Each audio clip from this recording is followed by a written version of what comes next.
outside the government, beyond the police. That's right, guys, it's time to send the kids to bed, because Fazel's reviews is going from writing about Safe Family Show to writing about Torchwood, a show for big boys, yeah. Fazel's reviews is going post-watch it.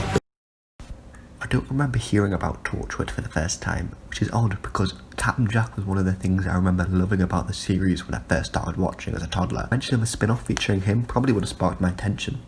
Although the chances are if someone did tell me, I probably wouldn't remember, because not only was it 14 years ago, but I was only 3 years old at the time.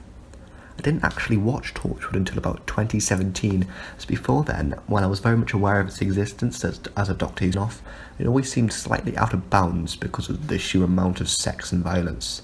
This was a self-inflicted restriction though, because I was never not allowed to watch it, at least from what I remember, and when I did ask if I could get the box sets and binge them, resistance was never on the table for my parents. That being said, I did have an amazing time binging this series as a young teen. I have a lot of nostalgia for just having started high school, and having seen the most recent episode that I got up to, just having it tick away in the back of my head. So while I do have a lot of nostalgia for the early episodes, as they do act as bookmarks of where I was mentally while watching them, I also enjoyed watching them because they were a nice reminder of the past, as the year I started watching them was also the year in which I was not on good terms with Doctor Who, and was actively avoiding the 10th series on broadcast, despite my immense love of the show growing up. So Torchwood was like coming back to the show I once loved, but in a style I felt suited myself at the time, and while there were some duds in Torchwood that I remember not even liking at the time, I very much loved this first series, which is probably where we get to my biggest hot take of all my videos so far. So fandom has come to think of Torchwood in 3 parts. There's the first series that everybody seemed to agree was really crap, then the second and third series that is widely regarded as the golden age of the show, and of course the infamous 4th series that everyone agreed was really bad and is best left forgotten. However, I really love the first series, and not just the last half either, because I think people have come to think of that as the show finding what worked and sticking to it before really fixating on them for the second series. But I still really enjoy those first 6 episodes. Not all of them, of course, but some represent the absolute worst of Torchwood and arguably even Doctor Who. But I think seeing the show experiment and see what worked and what didn't is really enjoyable, even in some of the worst episodes. I probably think of them better because I watched the show well after it finished for good, so seeing someone like Chris Chibnall or Helen Rayner pen episodes isn't as bad now, as I know what they ended up doing wasn't as totally confused or crap as some of these. And at the very least, you must admit that even if you hate Torchwood, I mean, fair enough if you do, but even if you hate it, it still managed to assemble a thoroughly good, or at least passionate set of writers, all of them about to hit their peak. Even if some of their contributions are built towards being crap, but with good intentions. But personally, I think there's a charm to these stories. The visual style reminds me of some of the hardcore shows you may see at 1 o'clock in the morning on Channel 4, but the writing and passion behind these episodes managed to make it into something genuinely special, which I can honestly say I find enjoyment in at least 5 out of the 6 episodes. I do not think any of 5 set episodes are as bad as the worst of Miracle Day, or even the final episode of this series, but it has been a long time since I watched these episodes, so maybe nostalgia is playing a big part. But it's time to go back in time to the early and camp days of 2006 TV and see if I'm looking back through rose-tinted glasses, or if there really is a special show waiting to break out. So the first series of Torchwood, quite understandably, starts with the Russell T Davies script. This is the only contribution to the Owen and Tosh marked era of Torchwood that Russell wrote outside of a cold opening for Series 2. But he was still writing for his characters, so his voice must be heard here, and be present in the voices of his own characters throughout the remainder of their run on the show. Well, kind of. Let's start at the beginning. So this episode opens with a classic murder mystery setup. This is a good way to start. There's an inciting incident, nice atmosphere with the rain, and telling a story through the eyes of a normal character in Gwen, who is piecing together the mystery regarding the main characters to whom the audience is most probably familiar with.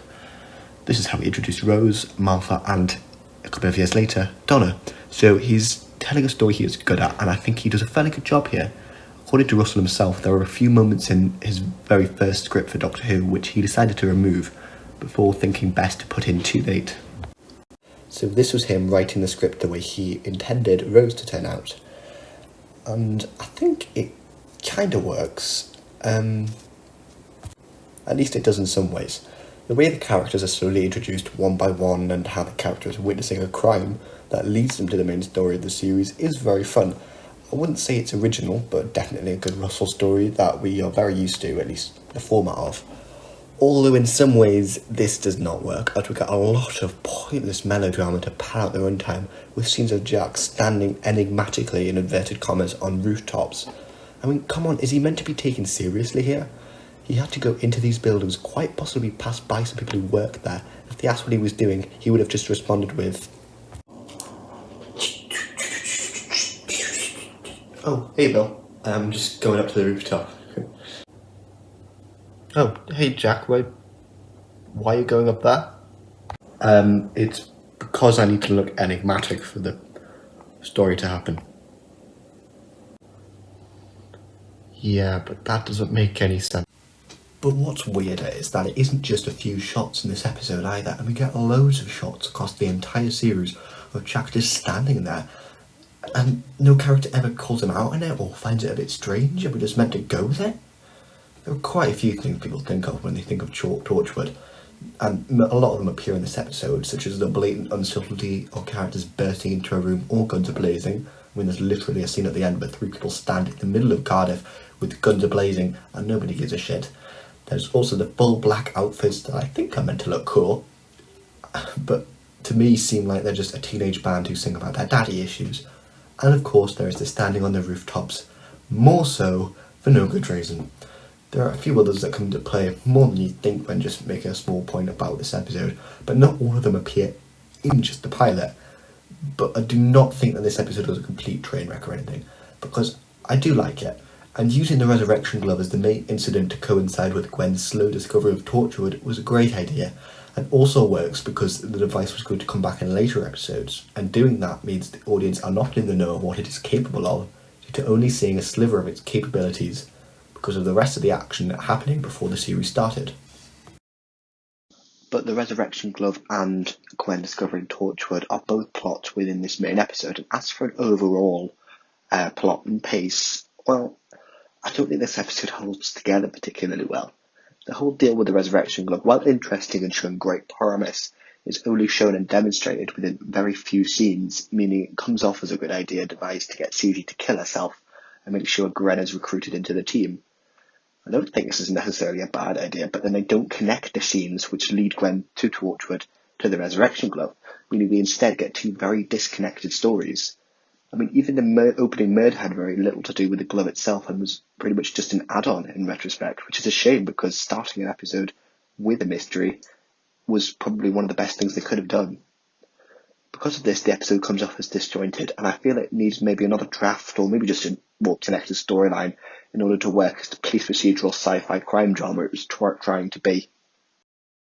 There are still some particularly good moments in the story to make it at least good though, such as the scene in which Gwen is getting closer and closer to Torchwood. I never complain that it is not connected to the B plot well enough, but in isolation it is very well written.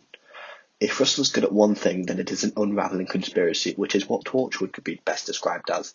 I love the scenes in the hospital where Gwen sees that guy get his throat ripped out, and I also think the Weevils are worth a mention here, as they are the epitome of showing us how different the exploration of the Doctor universe Torchwood is going to be compared to the parent show.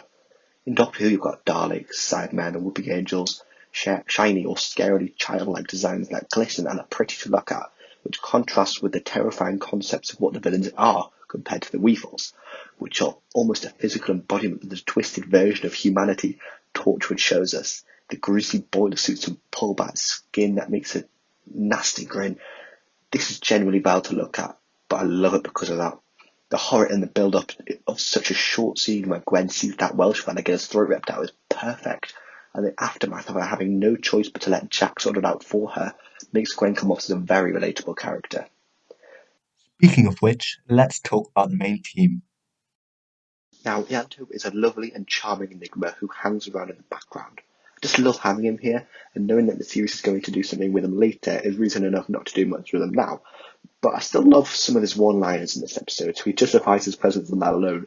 But as for the other characters, Tosh and Owen, who are the new stars of the show alongside Gwen, until Cyberwoman promotes Yanto to a main character, are incredibly generic. Owen is just a horny dickhead who gets one hilarious gag to show off his character, but elsewhere is characterised by how much he likes to get between the sheets. Also, the scene where he uses that perfume does not help his character or the episode either. Totally, it's like a short, unfunny sketch, and considering what the characters took out of the hub helps to define what they were about in the early days. Owen getting this is a bad sign. Tosh, on the other hand, later goes on to be one of the best characters in the show, but here she is just also a generic stereotype. There is no problem with starting a character off with a stereotype, but you have to build on that in order for your character to work, and Tosh and Owen don't start coming into their own until well after they should have done. Another point worth mentioning is Jack.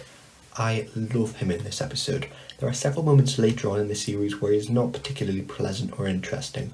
Audiences come to the series for the only recognisable Who entity here will be disappointed in some of those episodes, but this episode, and most of the first series for that matter, do a great job with his character in my opinion.